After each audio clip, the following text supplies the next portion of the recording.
हरे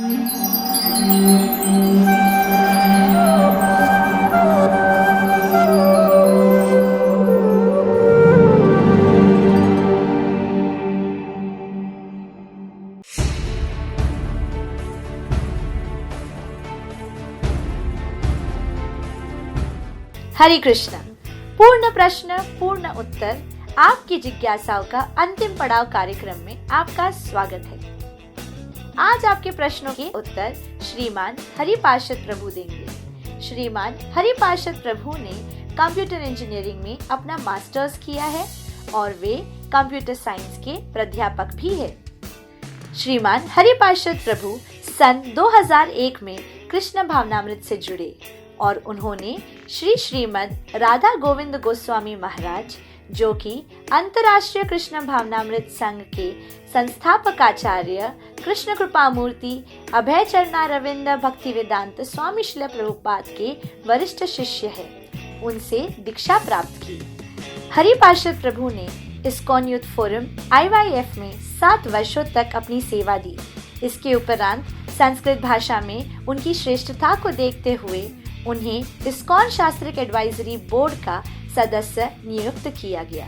श्रीमान हरिपार्षद प्रभु गोपाल जीव पब्लिकेशंस के सहायक संपादक भी है, जो कि अपनी आध्यात्मिक पुस्तकों एवं पत्रिकाओं के प्रकाशन के लिए विश्व विख्यात है। तो आइए हम आज के कार्यक्रम का सबसे पहला प्रश्न लेते हैं। हरे कृष्णा, मैं श्रीरंगम से वेंकटेश बोल रहा हूँ। मेरा प्रश्न है कि जब मर्यादा पुरुषोत्तम भगवान श्री राम के प्रार्थना करने पर भी समुद्र ने उनको रास्ता नहीं दिया, तो हम जैसे जीव प्रार्थना पर कैसे निर्भर रह सकते हैं? कृपया इसका उत्तर दीजिए। तो प्रश्न यह है कि जब भगवान श्री राम ने समुद्र देव से प्रार्थना की और उसके उपरांत भी समुद्र देव ने दर्शन नहीं दिया, तो हम जैसे तुच्छ जीवों का प्रार्थना करने से क्या लाभ है, या हमारे प्रार्थना करने से क्या होगा? इसका उत्तर यह है कि जिसको हम प्रार्थना करते हैं वह हमारे प्रार्थनीय देव समुद्र देव नहीं है। हमारे प्रार्थनीय देव है षडैश्वर्य पूर्ण नंद नंदन भगवान श्री कृष्ण, जिसकी उपासना की जाती है। वह व्यक्ति यदि कृपालु हो तो वह व्यक्ति जल्दी दर्शन दे देता है। उदाहरणार्थ शास्त्रों में कहा गया है कि भगवान शिव आशुतोष हैं। आशुतोष इसलिए हैं क्योंकि जल्दी संतुष्ट हो जाते हैं और भक्तों को जल्दी दर्शन दे देते हैं। उसी प्रकार भगवान श्री कृष्ण भी दीन बंधु इस नाम से बुलाए गए हैं।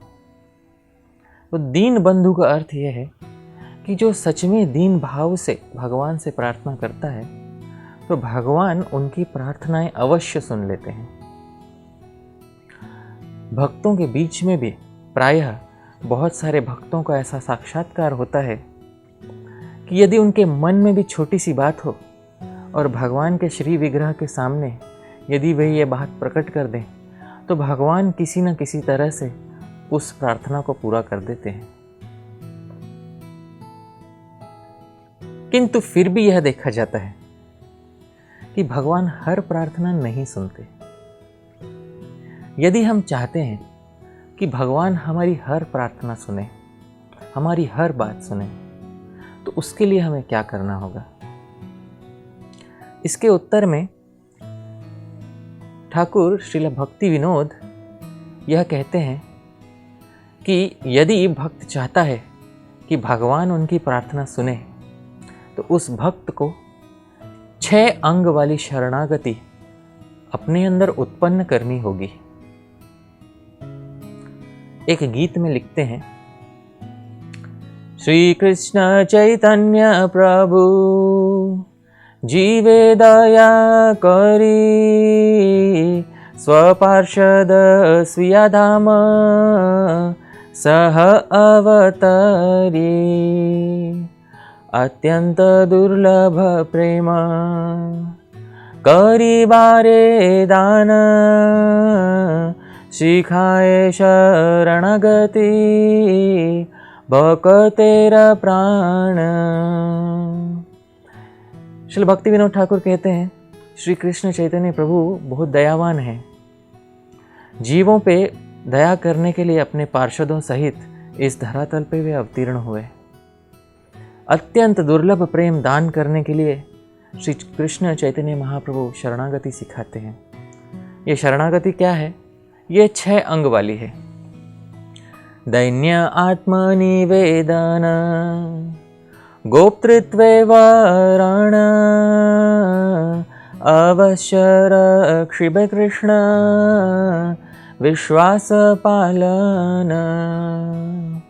भक्ति अनुकूल मात्र कार्येर स्वीकार भक्ति प्रतिकूल भाव वर्जन अंगीकार षडांग शरणागति हई बेजा हार ताहार प्रार्थना सुने श्री नंद कुमार। तो कहते हैं जिसमें यह 6 अंग वाली शरणागति होगी, सिर्फ उसी भक्त की प्रार्थना भगवान हर समय सुनते हैं। यह 6 अंग क्या है? दैन्य, भक्त को सदा दीन भाव से रहना चाहिए। दूसरा है आत्मनिवेदन, भक्त को भगवान की सेवा में अपना सर्वस्व त्याग करने की इच्छा होनी चाहिए। गोप्तृत्वे वरण, भगवान ही मेरे गोप्ता हैं अर्थात मेरे पालन करता है, यह दृढ़ भावना भक्त के हृदय में होनी चाहिए। अवश्य रक्षिबे कृष्ण विश्वास पालन, और अन्य और कोई रक्षक नहीं, भगवान श्री कृष्ण ही मेरे रक्षक हैं, यह मन में दृढ़ विश्वास होना चाहिए। भक्ति अनुकूल मात्र कार्य स्वीकार, भक्ति से अनुकूल जो है वही कार्यों को भक्त ने स्वीकार करना चाहिए। भक्ति प्रतिकूल भाव वर्जन अंगीकार, और जो भक्ति से प्रतिकूल है ऐसे कार्यों का भक्त ने वर्जन करना चाहिए। यह 6 शरणागति के अंग जिस भी भक्त में होंगे, उस भक्त की प्रार्थना श्री नंद कुमार अवश्य सुनेंगे। धन्यवाद। मैं राजकोट से अजय कुमार बोल रहा हूँ। मेरा एक प्रश्न है कि एक शरीर को छोड़ने से लेकर दूसरे शरीर पाने तक आत्मा का प्रवास क्या और कहाँ होता है? धन्यवाद। तो प्रश्न यह है कि शरीर का त्याग करने के बाद आत्मा का प्रवास किस प्रकार से होता है जब तक दूसरा शरीर ग्रहण न हो जाए।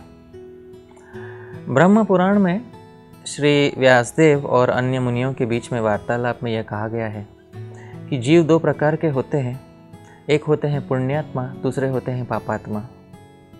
जो पुण्यात्मा जीव हैं, पुण्यात्मा जीवों को शरीर त्याग करने के बाद यमपुरी के दर्शन नहीं करने पड़ते हैं, यानी यमराज के दर्शन नहीं करने पड़ते हैं, सीधे स्वर्गलोक को प्राप्त करके स्वर्गलोक में भोगों का आनंद उठाते हैं। जो अधिक पुण्यवान हैं तथा जिनकी आध्यात्म में दृढ़ रुचि है, वे उससे भी ऊंचे लोकों को प्राप्त कर लेते हैं, जैसे तपलोक, महरलोक, जनलोक, सत्यलोक, जहाँ से प्रायः वापस अधःगमन नहीं होता है, नीचे वापस वे नहीं आते हैं। इसके विपरीत जो पापात्मा हैं, उन्हें यमपुरी का दर्शन करना पड़ता है, यमराज जी का दर्शन करना पड़ता है, और उसके बाद जिस प्रकार से यमराज और उनके पार्षद निर्णय लेते हैं, उस प्रकार से या तो निचले लोगों की प्राप्ति होती है या फिर मनुष्य जन्म या किसी अन्य पशु पक्षी का जन्म प्राप्त होता है। अवश्य इसमें किंचित समय तो लगता ही है। अतः देखा जाता है कि मृत्यु के बाद तुरंत दूसरा शरीर ग्रहण नहीं होता है। शरीर ग्रहण करने पर भी माता की कुक्षी में, माता के पेट में, गर्भ में कुछ महीने, कुछ साल बिताने पड़ते हैं। अतः शरीर मिलने के बाद भी शरीर से कोई कार्यकलाप करना इस संसार में तुरंत तो संभव नहीं होता है। धन्यवाद। हरे कृष्णा। मेरा नाम रमन पंडित है, मैं कानपुर से बोल रहा हूँ। मेरा प्रश्न ये है कि भगवत गीता में लिखा है कि पंडिता समदर्शिना, तथा उपदेशामृत में लिखा है कि कनिष्ठ, मध्यम और उत्तम भक्तों के साथ उनके विभिन्न स्तरों के अनुसार व्यवहार करना चाहिए। तो दोनों शास्त्रों के वाक्य परस्पर विरोधी प्रतीत हो रहे हैं, कृपया उत्तर दीजिए। तो सवाल यह है कि भगवत गीता में लिखा है 5वें अध्याय में 18वें श्लोक में, विद्या विनय संपन्ने ब्राह्मणे गविहस्तिनि शुनि चैव श्वपाके च पंडिता समदर्शिना। ये एक श्लोक है। और श्री उपदेशामृत नामक ग्रंथ में लिखा है, कृष्णेति यस्य गिरितं मनसाद्रियेत दीक्षास्ति चेत प्रणतिभिश्च भजन्तमीशं शुश्रूषया भजन विज्यमनन्यमन्य निंदादिशून्य हृदमीप्सित संग लभ्या। तो एक जगह तो ये लिखा गया है कि पंडित सभी जीवों को समान दृष्टि से देखता है, और उपदेशामृत में ये कहा गया है कि अलग अलग भक्तों के प्रति अलग अलग व्यवहार करना चाहिए। यहाँ पर एक बात ध्यान में रखने लायक है कि श्री उपदेशामृत नामक ग्रंथ में कनिष्ठ अधिकारी, मध्यम अधिकारी तथा उत्तम अधिकारी ऐसी कोई बात नहीं है। श्री उपदेशामृत ग्रंथ में मात्र इतना कहा गया है कि जो व्यक्ति भगवान श्री कृष्ण का नाम मात्र एक बार भी लेता है, ऐसा व्यक्ति मानसिक आदर के योग्य है। इसके आगे जो व्यक्ति भगवान की भक्ति में दीक्षा ले चुका है, किसी वैष्णव गुरु से आश्रित हो चुका है, ऐसे व्यक्ति को प्रणाम करना चाहिए। प्रणाम पंचांग होता है तथा अष्टांग होता है, 2 प्रकार का होता है। सर्वसाधारण नियम यह है वैष्णवों में कि दीक्षित वैष्णव को पंचांग प्रणाम करना चाहिए। शुश्रूषया भजन विज्ञम, और जो वैष्णव भजन विज्ञ है अर्थात भजन की शैली को अच्छे से जानता है, उसकी शुश्रूषा अर्थात सेवा करनी चाहिए। और निंदादि शून्य हृदम, अन्य निंदादि शून्य, और जो वैष्णव भजन में इतना तज्ञ है, भजन में इतना विज्ञ है कि उसके पास अन्य किसी भी व्यक्ति विशेष की निंदा करने का कोई अवसर नहीं है, ऐसे वैष्णव का हमें संग करना चाहिए। तो इस प्रकार से अलग अलग वैष्णवों को उनके लक्षण अनुसार अलग अलग प्रकार से आदर देने का यहाँ पर वर्णन है। तो उपदेशामृत में तो इस प्रकार की कोई बात नहीं है कि कनिष्ठ अधिकारी, मध्यम अधिकारी और उत्तम अधिकारी को अलग अलग प्रकार से देखना चाहिए। उपदेशामृत में बस वैष्णवों के लक्षणों के अनुसार उनको आदर किस प्रकार देना है यह कहा गया है। कनिष्ठ अधिकारी, मध्यम अधिकारी, उत्तम अधिकारी की जो बात है, ये श्रीमद् भागवत के 11वें स्कंद में महाराज निमि और नवयोगेंद्रों के संवाद में आती है। वहाँ पर 3 प्रकार के अधिकारियों की बात कही गई है, 3 प्रकार के भागवतों की बात कही गई है, कनिष्ठ भागवत, मध्यम भागवत और उत्तम भागवत। संक्षेप में वहाँ पर यह बताया गया है कि जो उत्तम भागवत है उसके लक्षण ऐसे हैं कि सर्वभूतेषु यह पश्येत भगवत भावमात्मनः, सभी जीवों में जो भगवान को देखता है और सभी जीवों को जो अपने समान समझता है, यानी जैसा मैं हूँ वैसे ही सभी जीव हैं। जिस प्रकार मैं भगवान का दास हूँ उसी प्रकार सभी जीव भगवान के दास हैं। इस प्रकार से जिसकी दृष्टि है वह व्यक्ति उत्तम भागवत कहा गया है।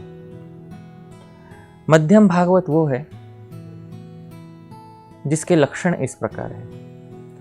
ईश्वरे तद अधीनेषु बालिशेषु द्विषत्सु च प्रेम मैत्री कृपोपेक्षा यह करोति स मध्यमः।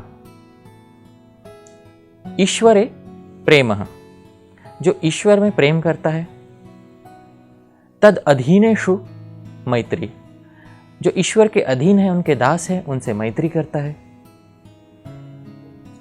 बालिशेषु कृपा, जो बालिश है यानी ईश्वर के बारे में अनभिज्ञ है, उनके ऊपर जो कृपा करके उनको ईश्वरीय मार्ग दिखाता है।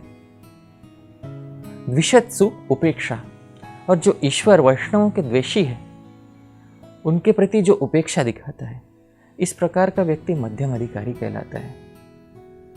मध्यम अधिकारी के मन में अनेक अनेक जीवों के विषय में तारतम्य होता है।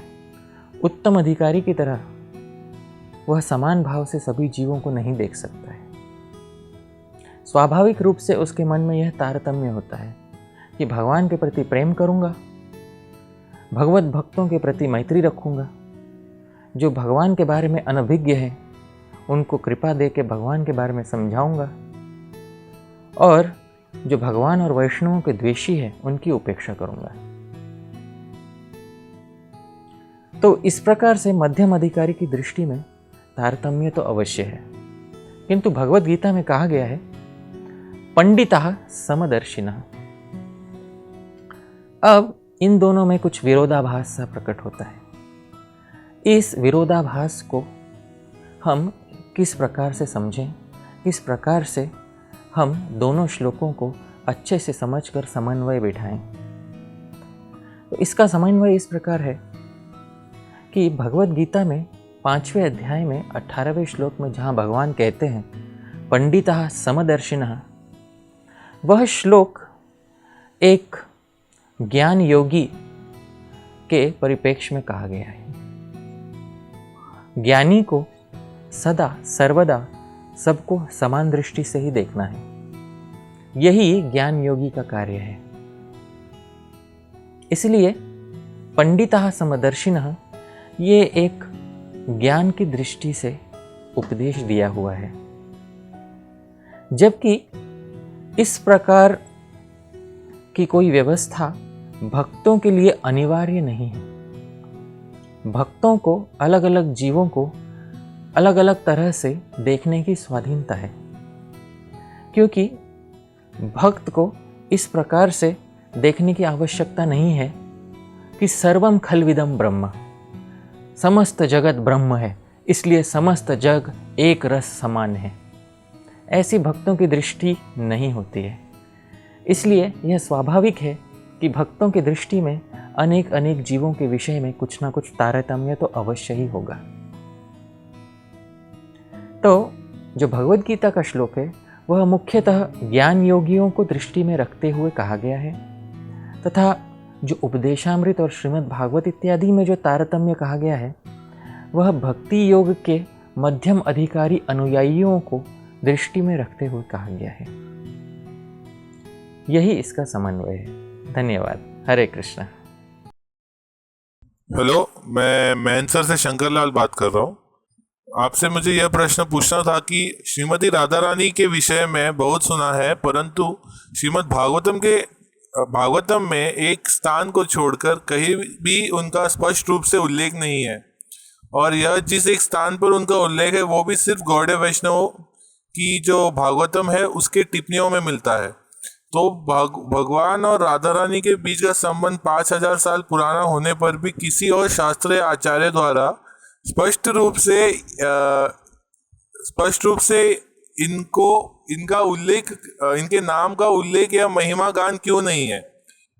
ये प्रचलन सिर्फ चैतन्य महाप्रभु के प्राकट्य के बाद ही अधिक प्रसिद्ध हुआ, क्यों? ऐसा क्यों है? अब इस विषय में कुछ आप बताना चाहेंगे? धन्यवाद। तो प्रश्न यह है कि श्रीमती राधा रानी के विषय में श्रीमद् भागवत में एक आधी जगह पर कोई वर्णन है, और वह वर्णन भी गौड़ीय वैष्णव आचार्यों के टीका के अनुसार ही है। और चैतन्य महाप्रभु से पहले किसी भी पूर्व आचार्य ने श्रीमती राधा रानी और श्री कृष्ण के विषय में और उनकी महिमा और उनके प्रेम के विषय में कोई भी बात क्यों नहीं कही? तो इस प्रश्न का उत्तर यह है कि चैतन्य महाप्रभु से पहले भी अनेक पूर्व आचार्यों ने श्रीमती राधा रानी और श्री कृष्ण के विषय में, उनकी लीलाओं के विषय में काफ़ी कुछ लिखा है। और मैं ऐसे कुछ श्लोकों की बात कर रहा हूँ जो श्लोक आज भी आप पुस्तकों में, पूर्वाचार्यों के पुस्तकों में देख सकते हैं। जैसे एक श्लोक है, यह ग्रंथ है ध्वन्यालोक। यह ग्रंथ लिखा था 9वीं शताब्दी में ध्वनि काव्य के महान आचार्य आनंद वर्धन ने। ध्वन्यालोक के द्वितीय उद्योत में आचार्य आनंद वर्धन एक श्लोक लिखते हैं, यह 9वीं शताब्दी में है। तेषां गोपवधू विलास सुहृदाम राधारह साक्षिणाम। द्वितीय उद्योत में यह श्लोक है, तेषां गोपवधू विलास सुहृदाम राधारह साक्षिणाम। यह जो वृंदावन की लताएं हैं, यह श्रीमती राधा रानी के विरह की, श्रीमती राधा रानी के कृष्ण के साथ लीला की दोनों वस्तुओं की साक्षिणी है। इस प्रकार से 9वीं शताब्दी में आचार्य आनंद वर्धन, जिनको भारतवर्ष में बहुत सम्मान दिया जाता है, उन्होंने श्रीमती राधा रानी के विषय में यह श्लोक लिखा है। श्री चैतन्य महाप्रभु से पहले भी आचार्य श्री जयदेव गोस्वामी जी ने अपने गीत गोविंद में भगवान श्री कृष्ण और श्रीमती राधा रानी के विषय में लिखा है। गीत गोविंद के पहले ही श्लोक में श्री जयदेव गोस्वामी कहते हैं, मेघैर्मेदुरमम्बरं वनभुव श्यामस्तमालद्रुमैर्नक्तं भीरुरयं त्वमेव तदिमं राधे गृहं प्रापय। हे राधे, यह श्याम रात को बहुत डर जाता है, इसलिए तुम इसके साथ जाओ और इसे अपने घर पर पहुंचा दो। यहाँ तक कि 2 से 2,500 साल पहले भी काव्यों में श्रीमती राधा रानी और श्री कृष्ण के विषय में हमें देखने मिलता है। ईस्वी से 2 शताब्दी पहले प्राकृत में ग्रंथ लिखा गया है जिसका नाम है गाथा सप्तशती। संस्कृत में इसको कहेंगे गाथा सप्तशती। इसमें 700 अलग अलग कविताएं हैं जो उस समय के महाराज, जिनका नाम था हल, इन्होंने लिखा है। इसमें एक कविता में महाराज हल कहते हैं, मुख मारुतेन चत्वं कृष्ण गोरजो राधिकाया अपनयन। हे कृष्ण, तुम अपने मुख से श्रीमती राधा रानी को फूंक मारकर उनके मुख की गोरज को हटा रहे हो। इस प्रकार अनेक आचार्यों ने इससे पहले भी श्रीमती राधा रानी के विषय में कहा है। जहाँ तक यह कहना है कि सिर्फ गौड़ीय वैष्णवों में ही श्रीमती राधा रानी का उल्लेख है, तो यह बात भी ठीक नहीं है।